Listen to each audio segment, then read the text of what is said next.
اچھا، Pakistani air force کی اس وقت جو ہے بڑی تعریفیں کی جا رہی ہیں، اور اگر بات کی جائے تو پچھلی دہائی کے اندر پہلی مرتبہ سرکاری دورہ کرتے ہیں ہمارے ایئر چیف مارشل، امریکہ کا دورہ کرتے ہیں، وزٹ کرتے ہیں، واپس آتے ہیں، یہاں پر چائنیز حکام موجود ہوتے ہیں، چائنا کے چیف آف ایئر اسٹاف موجود ہوتے ہیں، اس کے بعد ساؤتھ افریقہ وہ ہم سے ٹریننگ مانگ لیتے ہیں ہماری ایئر فورس سے، اس کے بعد بنگلہ دیش کے لیفٹیننٹ جنرل کی ایک اسٹیٹمنٹ سامنے آئی تھی، وہ بھی اس خواہش کا اظہار کر رہے تھے کہ پاکستان کے پاس بڑی زبردست ٹیکنالوجی ہے، ہم مستقبل میں یہ پلان کر سکتے ہیں کہ ہم پاکستان سے یہ خریدیں گے۔ پھر ترکیہ کے بھی جو ہے وہ دفاعی جو محکمہ ہے وہ بھی وزٹ کے لیے آتے ہیں پاکستان۔ یہ چار پانچ ملاقاتیں اہم جی، جو وزیر دفاع پاکستان نے، آتے ہیں حاقان ایگزیکٹلی فیدان کے ساتھ۔ خاقان فیدان کے ساتھ، ایگزیکٹلی، تو یہ پانچ اہم ملاقاتیں، کیا لگتا ہے آپ کو کوئی ڈیل چل رہی ہے، کوئی پلاننگ چل رہی ہے؟ کیونکہ یہ خبریں زیر گردش تھی کہ امریکہ پاکستان کو روکے گا کہ پاکستان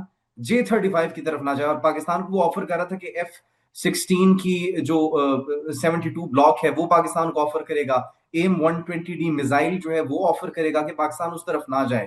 اس کے بعد پھر ترکیہ کے ساتھ بھی ہماری کچھ ڈیلز وغیرہ چل رہی ہیں، چین فوری طور پر آ جاتا ہے امریکہ کے وزٹ کے بعد پاکستان سے ملنے۔ تو کیا لگتا ہے یہ ڈومیننس پاکستان کی اس حد تک جو ہے ہو چکی ہے کہ تمام ممالک کا سینٹر آف اٹریکشن جو ہے وہ پاکستان بن چکا ہے، یا پاکستان سے کچھ معاملات وہ سیکھنے کے لیے آ رہے ہیں کہ پاکستان نے کس بنیاد پر یہ سب کچھ جو ہے وہ اتنا ایک منہ توڑ جواب دیا تھا بھارت کو؟ یہ کیا چل رہا ہے؟ کیونکہ دیکھیں، ایک افواہیں بڑی چل بہت رہی ہے اس وقت۔ بڑی ایک بہت بڑی ڈیولپمنٹ اس جنگ کے بعد ہوئی ہے، پاکستان بھارت اور اسرائیل ایران کے بعد، اور وہ یہ ہوا ہے کہ ایک دنیا کا جو ایک نیا نقشہ ہے وہ سامنے آ رہا ہے۔ اگر اس کو میں کہوں کہ دنیا ایک نئے ورلڈ آرڈر کی طرف جا رہی ہے تو بے جانا ہوگا، کیونکہ دنیا کا جو ورلڈ آرڈر جو کہ اس ٹائم پہ جارج ڈبلیو بش جونیئر نے بنایا تھا 9/11 کے بعد، it turned out to be a ڈس آرڈر، اور وہ ڈس آرڈر جو تھا اس کے اندر اس نے پپٹ جو ہے وہ کھڑے کیے تھے، کاغذی شیر کھڑے کیے تھے، کاغذی گیدڑ کھڑے کیے تھے، یا دوسرے لفظوں میں کچھ بھی آپ کہہ سکتے ہیں، تو کاغذی گدھے کہہ لیں تو زیادہ بہتر ہے، تو وہ انہوں نے کھڑے کیے تھے۔ نتیجہ یہ ہوا کہ جب وقت پڑا تو دونوں ممالک جو تھے انہوں نے بہت گندا پرفارم کیا۔ اب جو ہے وہ امریکہ ایک طرف یہ سوچ رہا ہے کہ کیا ہم جو چائنا کے اگینسٹ پالیسی لے کے چل رہے ہیں، کیا یہ ہمارے سپر پاور کے سٹیٹس کو کھا جائے گی؟ کیونکہ اگر امریکہ نے اب غلطی مزید کی تو امریکہ اپنا سپر پاور کا سٹیٹس مینٹین نہیں کر پائے نہیں گا۔ کر اس پائے کی گا۔ وجہ یہ ہے کہ جب انہوں نے قطر میں ایئر بیس کے اوپر حملہ کیا ایران کی جانب سے تو جنگ وہاں ختم ہوئی۔ کیونکہ یہ وہاں ختم ہوئی تو پھر یہ اسرائیل اور امریکہ کی جو ہے وہ شکست ہوئی ہے۔ اس لیے پاکستان کی مدد چاہتے ہوئے چائنا کی طرف روابط بڑھانا چاہتا ہے، ایک ہاتھ بڑھانا چاہتا ہے۔ اس واشنگٹن جو ہے براستہ اسلام آباد ایک دوستی کا ہاتھ یا ایک پاور شیئرنگ کا ہاتھ جو ہے بیجنگ کی طرف بڑھانا چاہ رہے ہیں۔ یہ بھی ایک بہت بڑی اہم وجہ ہے۔ Donald Trump you turn master ہے۔ ڈونلڈ ٹرمپ وہی آدمی ہے جس نے افغانستان سے انخلا کا فیصلہ کیا تھا، مشکل فیصلہ تھا۔ پھر ڈونلڈ ٹرمپ وہی آدمی ہے جس نے نارتھ کوریا کے جو سپریم لیڈر ہیں ان کے ساتھ اپنے معاملات طے کر لیے تھے، کم جونگ ان کے ساتھ۔ اور پھر ڈونلڈ ٹرمپ وہی شخص ہے جس نے سیریا سے اپنی فوجوں کو بلا لیا تھا جب بالکل سامنے آمنے جو ہے وہ روسی جہاز اور امریکی جہاز آ گئے تھے۔ آگے تھے اس لیے ڈونلڈ ٹرمپ بھی وہی شخص ہے جس نے روس اور یوکرین کے جنگ میں تاریخ ساز بیزتی جو ہے وہ کر دی زیلنسکی ایگزیکٹلی۔ کی، اور اس کے بعد جو ہے وہ پوٹن کے ساتھ جو ہے وہ معاملہ کر لیا۔